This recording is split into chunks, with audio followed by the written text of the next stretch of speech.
Good afternoon, ladies and gentlemen, I'm John, this is Many a True Nerd, and welcome back to Stellaris. Stellaris Apocalypse, to be precise, as you may have guessed from the fact that a planet sort of seems to be exploding on the new intro screen. We'll get to that in a minute. Ooh.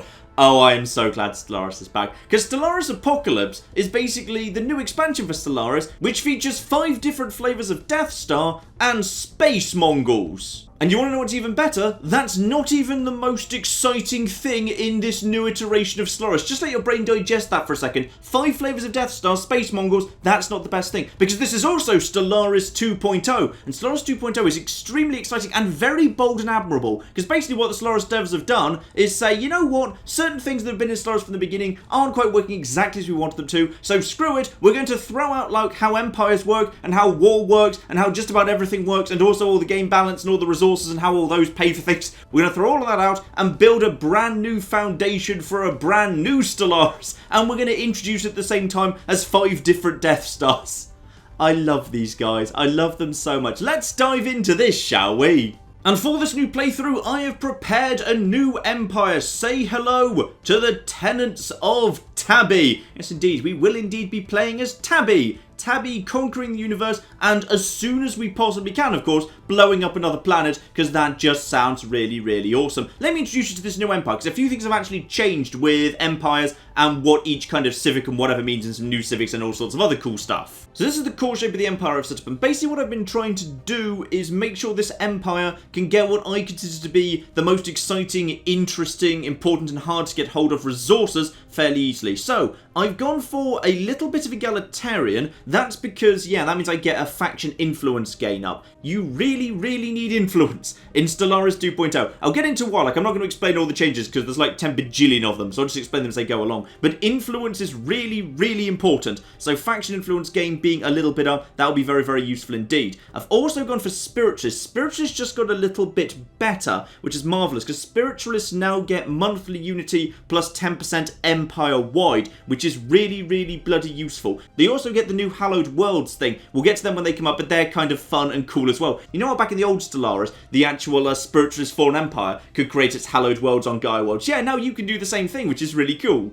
And I've also brought in a bit of Xenophile as well, because yeah, I happen to think Xenophile is very, very useful indeed, just because increased opinion, diplomatic influence cost downs, and border friction down just makes it much easier to avoid wars if you're trying to avoid wars. Like, even if you end up next to someone who really, really hates your guts, being just a little bit Xenophile can just help keep them just on side enough that you can actually get them to not attack you for the time being, which I find very, very useful indeed. Now, speaking of unity, that also informs what's going on over here in authority and in civics. So I've gone for Beacon of Liberty, monthly unity plus 15% across the board. So again, just doubling down on that unity, because spiritualists plus 10% monthly unity, the temple buildings for loads of unity, Beacon of Liberty plus 15% monthly unity. We're going to get unity flooding in, because we need unity in order to build the new Death Stars, because they're locked behind the Ascension perks. So we're definitely going to be wanting to get up to those as soon as possible. And also, I've gone for democracy. Democracy's changed a little bit. It's still the election every 10 years, but now it awards you unity rather than influence. So basically, this government setup is designed to get in a hell of a lot of unity and also a fairly decent amount of influence as well, which are 2 currencies you need a lot of and which are relatively hard to get any other way. Now, you've probably also noticed over here, I've gone for syncritic evolution. A second species forms an integral part of this society. Yes, indeed I have, because I think this is such a good civic to have. And the servile subspecies that serves the Tabbies is, of course, the humans, the good old humans. This is where we should be. Praise Tabby, absolutely. Now, the reason I think you want to do it this way is it means you basically have both of your species being specialised in really different directions, which is so valuable.